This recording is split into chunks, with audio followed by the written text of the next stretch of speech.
Pengertian neraca saldo. Neraca saldo ialah suatu buku yang mempunyai isi berupa daftar yang menerangkan kumpulan saldo berasal dari data yang dipunyai oleh setiap rekening dari pihak-pihak terkait. Neraca saldo biasanya memiliki beberapa kolom utama yang digunakan dalam melakukan suatu pendataan.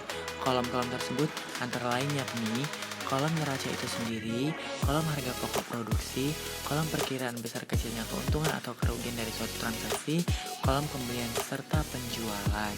Nah, fungsi neraca saldo itu antara lain satu, fungsi persiapan. Neraca saldo memiliki fungsi untuk mempersiapkan pembuatan laporan akhir keuangan pada suatu perusahaan, baik perusahaan barang atau jasa. Yang kedua, fungsi pencatatan, di mana fungsi catatan ini berfungsi utama dari penyerapan ilmu akuntansi dalam penyajian data perusahaan, baik perusahaan barang atau jasa.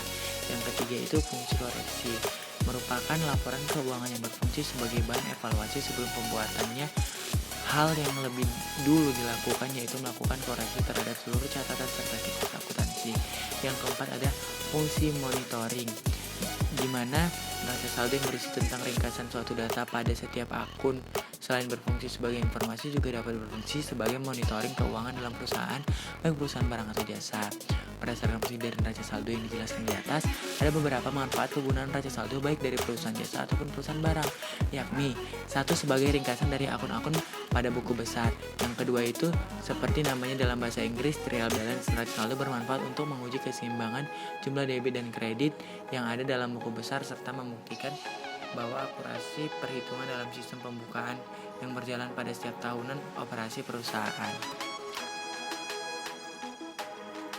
Cara menyusun neraca saldo. Langkah-langkahnya itu A, menghitung saldo tiap-tiap akun buku besar. Maksudnya itu menjumlahkan sisi debit dan kredit dari akun besar, selanjutnya menentukan saldo tiap-tiap akun. Yang kedua itu memindahkan saldo tiap akun buku besar berbentuk stafel sesuai letak debit dan kredit. Yang B itu ada menyusun saldo tiap akun buku besar dalam neraca saldo sesuai nomor kode akun dan tingkat likuiditas. Gitu teman-teman. Nah, di sini saya akan memberikan contoh soal.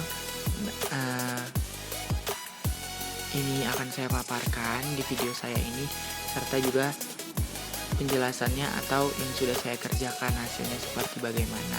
Teman-teman bisa lihat ya. Sekian video penjelasan saya tentang neraca saldo, kurang dan lebih saya mohon maaf ya teman-teman jika ada salah-salah kata ataupun penjelasan yang kurang dimengerti. Saya mohon maaf. Insya Allah kedepannya saya berusaha untuk lebih baik lagi dalam memberikan yang terbaik dalam setiap tugasnya. Saya sudahi. Assalamualaikum warahmatullahi wabarakatuh.